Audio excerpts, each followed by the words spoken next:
Okay, let's get back to business now. This is probably one of the most exciting sessions for sure. And we've got the biggest noise makers in the house. It's a fireside chat with two very talented individuals who are building one of India's most successful homegrown brands. What started as a simple plan of bringing smartphone covers and other accessories to the masses eventually led to discovering unexplored category of smartwatches and gradually expanding to wireless headphones and earphones. Please welcome with a humongous round of applause Mr. Utsav Malhotra, COO Noise.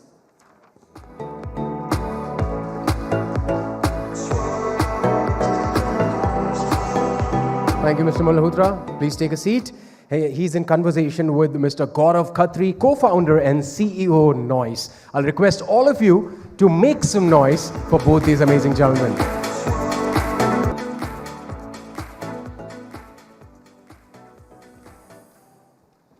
Good afternoon, everybody.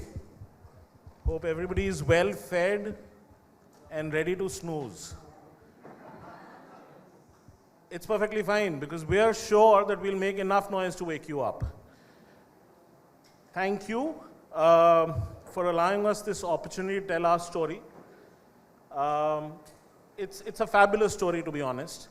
And I think the fact that I've got my partner in crime, the OG noisemaker as we refer to him back home, Gaurav with me, I think will be just another day at work. So the fact that we will have an audience, see what plays out behind doors in our back offices at Noise is equally exciting. Gaurav, not many people know that you are the absolute antithesis of a D2C founder. You are trained as a commercial pilot and then eventually decided putting wings to what is today India's largest smartwatch brand, or should I say third largest smartwatch brand in the world. Absolutely. Thank you so much for such a warm introduction, and thanks everyone for having me here. Yeah, I think it was the destiny who has got me here. I started to give wings to my childhood dream to become a pilot, but yeah, fortunately now I am an entrepreneur of a, like you said, the third largest brand after, you know, the global brands. Yeah, so it's great feeling, and thanks for the introduction, Ansar. So what you've managed to achieve is to build a 2,000 crore D2C brand in a space of less than 8 years. I'm sure this doesn't happen by yourself or by chance. I mean, I know you're a man of detail, but to do it yourself is not possible. How do you go about assembling the right set of people to build a team like this? Yeah, I think a lot of people who are here from, you know, the entrepreneurial journey would understand this. Nobody starts with a vision of 100 crores and 500 crores or 1,000 crores. Everybody is trying to struggle for first 1 crore rupees. And I still remember my co-founder and I had a discussion on the day one of Noise that if we are not going to do 1 crore rupees of a revenue on first year, and it is not going to be a successful story. And now I can change my answers, but the original answer was, Pagal ho gaye, okay, yaar, how is it 1 crore from in the first year? But yeah, 8 years has taught us a lot. There has been a lot of fortunate things that has happened with us. But yeah, I think the biggest lever for the success of the brand has been the team. I would not deny with the fact, and it has its own struggle to start with zero, where one, that you are not coming from a background of high-grade MBA. Second, you are not coming from an environment or ecosystem of like I say, I mean, you know, with a lot of experience of FMCG brands or, you know, house of the bigger organization in the world.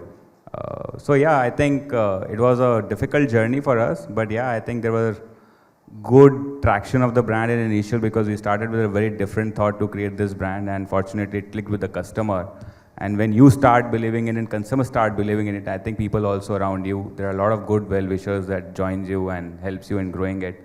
And I think you yourself is one of the example, right? He is friend to my co-founder, and he joined us as a consultant for a year. And it took us a while to convince you also to come on board. But yeah, it's a difficult journey to get people on board for a non-funded organization where everybody is funded and everybody is singing a song of how much is your cash burn, right? We didn't have an answer for that. We thought this is not a question that we should be discussing. We should be discussing on what is the right way to build a sustainable brand. But I think now the things have changed. People have started believing in the sustainable business and developing that. So it has been a difficult journey, but yeah, with time you grow and people join you together. Absolutely. And I think the fact, Gaurav, that there was a very clear mission, so to say, the purpose of existence, I think was very evident from early days, right? You started out with the objective of democratizing connected lifestyle or technology for the country. I think ever since the first set of chats that we've had, you were very clear that this was more about a mission than building anything else. But with every mission, and you said that it was not easy, you hit obstacles, right? You hit challenges. For a founder's journey, it's normally very lonely, and you have to deal with those challenges yourself. What were your biggest challenges and how did you plan to overcome them? Like I said, I'll separate this question. I mean, I'll answer the piece of the challenges later. But you mentioned that, we had a vision or there's a mission. The mission was, of course, to democratize the technology. But the bigger piece of it was to democratize the customer experience and the brand experience, which was missing in the entire domestic brands that we were buying since 2000 or maybe at least my childhood. For me, it was, written on the slate or written on the wall that there is no great customer experience brands that are available for a kid like me who was like you can say 90s or 2000s born. For us, we started with a vision to create a brand which was much more experiential, which was much more aspirational, which was completely missing in this country. And we found that white space and tried to build it up. And of course, there are a lot of like-minded customers like me who loved it initially. But yeah, the biggest challenge, like I said, is to sell that first piece. The biggest challenge is to get that first person join you. The biggest challenge is to go on the first meeting where you have to convince others that this brand will do better. So convincing people around you, partners around you, in fact your family, your friends, is also a very difficult challenge. But I think that's the part of an entrepreneur. You have to convince everybody every day. And fortunately, I got that skill with time and things moved on. But yeah, getting people along with you is the biggest challenge. Getting people with an entrepreneurial mindset rather than an employee mindset is one of the biggest challenge. But yeah, it happened, and fortunate to get good people at right time and who helped us.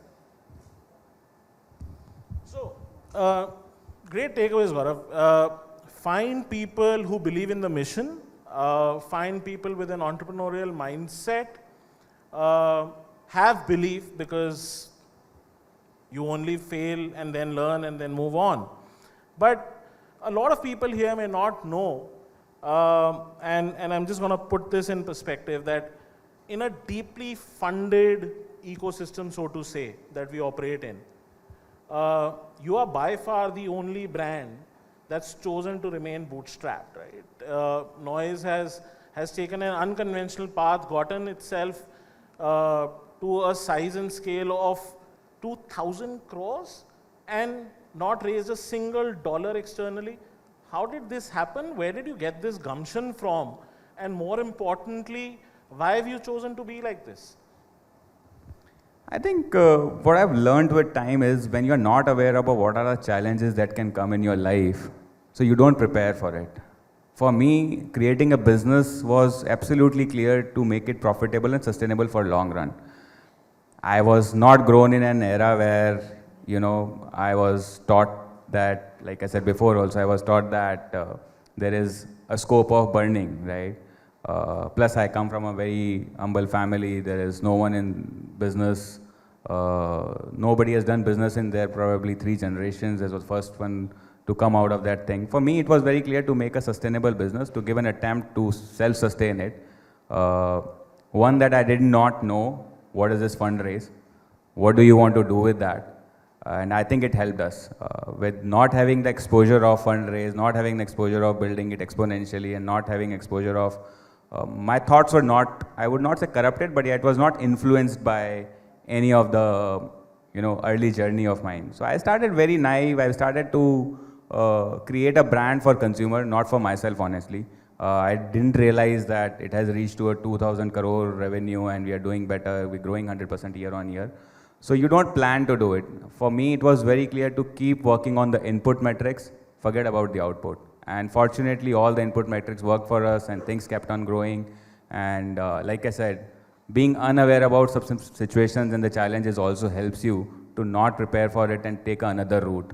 So I think that's the only way we built the company. We didn't know that we have to take the race. But yeah, it's just now we have got into the environment where people talk about it. But early back then, at least D2C brands were not so famous. Nobody used to believe. Plus, history of India has not been so great in our category. So yeah, we thought we have to do it by ourselves rather than trusting on or somebody will come and help us. I almost feel like Arjuna listening to Krishna. Focus on input metrics, the output will happen. But just to put this in perspective for people here, there is about 1,000 D2C brands in India. About 10%, literally 10%, have managed to turn a revenue in excess of 100 million. Only 10 brands out of that are profitable, and there is one brand that has done all of this whilst remaining bootstrapped. Huge round of applause. Thank you, sir. Gaurav, 3 years of consecutive leadership, great revenue, great growth story. What has been the recipe? I mean, what kept you ahead in the game? I think a lot of things. The biggest lever is the consumer. If consumer loves you again and again, and if they're talking positive about you, that gives you great motivation. And that has also been one of the reasons that our team is very passionate and excited about what feedback that we get from the outside market. Second is, like I said before, I mean, when you start young, when you start with no pre-notional thoughts, it was everything that we have to build from day one. We believed in that, and we worked on a lot of technology that normally used to being sourced from outside the world. We started creating in-house. We got very close to the creating of the technology piece by ourselves rather than being dependent on the third piece. And I think that helped us very, very far. I think we have created a great ecosystem of tech. We are building it very further. Now, probably India's, I would say, only brand who is creating technology in-house, and now we are not dependent on anybody or any global giants to, create the product that we are creating. So that kept us, innovate faster, innovate better, to implement the consumer feedback right on the time. And the biggest lever for this recipe, I think, and I've been telling everybody whenever I meet, is the consumer centricity. When you speak to the consumer by yourself, you get the right feedback. All the partners in between, all the teams in between gives you their perspective. But when you're centrally running an organization or when centrally creating a product for consumer, the more you speak to them, the more you hear it from them, and you start implementing into your system. And I think that has been biggest recipe or the lever for our success and whatever we have achieved so far. Absolutely, and I can't agree more that the fact that you build a direct-to-consumer brand, if you don't have consumer connect really, there is no going anywhere.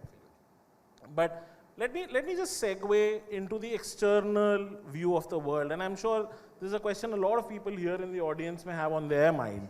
What do you think of the challenge now that you're this large of dealing with the big boys? And I'm talking about some really well-funded Indian businesses, some large MNCs, and then global brands, right? Who are also, in a way, you've managed to keep them at bay, but they are large threats looming large. How do you deal with this conundrum? I think now it has become part of a daily routine, and I don't know why this question comes to us only as an electronic brand. I see all the categories in India have huge competition. At least in our category, there is a piece of innovation that keeps on happening, and if you are at the right pace, you can keep growing without having too much of threat. For us, honestly, like I said before, when you're closer to the consumer, when you're closer to the technology piece, what you're creating, it gives you threat that there can be a competition that can come tomorrow, but you can't do about it. You can't do much about it. You have to write your own book, you have to read it, you have to move on. I think that's what we have been doing from day one. There have been a lot of challenges. Every 15 day I used to hear that this brand from global world will come and destroy India market, and that will come and destroy India market. The world has moved on. The things have changed. Consumers have also started believing in Indian brands now. So I think we are fairly confident that what we are doing and what we are building, because we are very closer to technology, we should be able to manage that. And I think, again, like I said, we are as good as the input. Output is secondary. But yeah, the world is so big and the country is so big that it's very difficult for somebody to come and take over the entire piece of the nation. So it's okay. Excellent. From selling 1 out of 3 smartwatches that sell in the country to saying continue focusing on the input metrics and the world will be your stage. Gaurav, let's address the elephant in the room. You've always said that we will create, we will build. You are proudly designed in India, make in India. Whilst the world is looking towards China or the China plus one, you are basically saying that we will build infrastructure in India and then put India on the center stage in an arena that we've always played catch up in. How have you done this and what are your thoughts about it? I think we are still doing it. Maybe we have not done it enough. But the good part is that 10 years back when we started and when at least I was exploring, there used to be no infrastructure in the country. At least in last 3 years, Noise and probably a couple of other brands also. But yeah, fairly for us, at least in the wearable technology, we started doing the Make in India process much ahead than government started pushing it. We started building the tech ecosystem and the R&D infrastructure much before than anybody was thinking about it.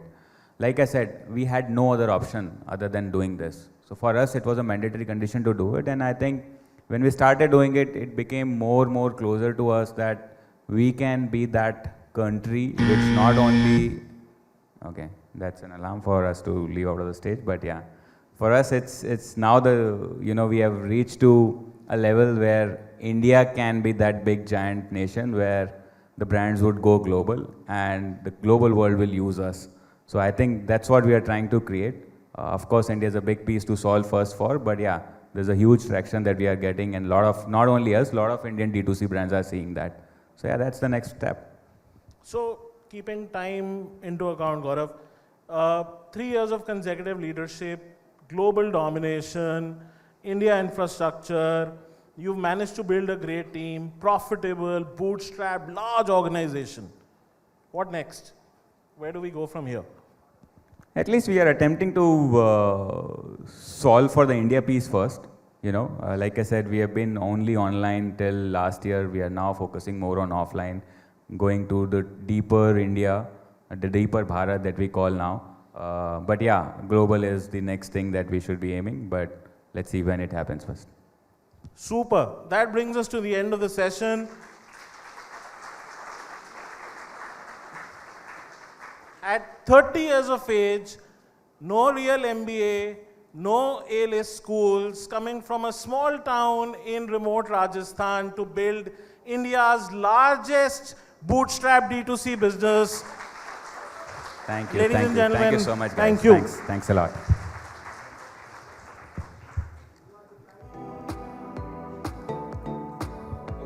Please. One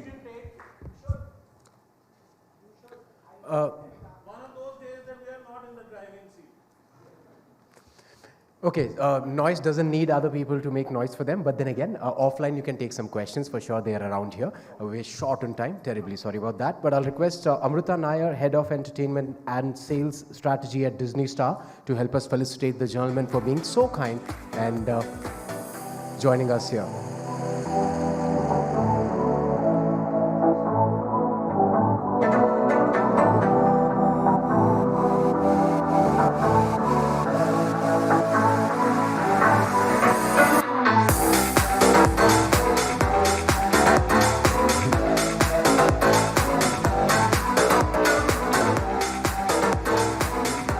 you so much, Mr. Malhotra, Mr. Khatri, and of course, Ms. Nair for joining us on the dais. Can we get a picture together with all three of you?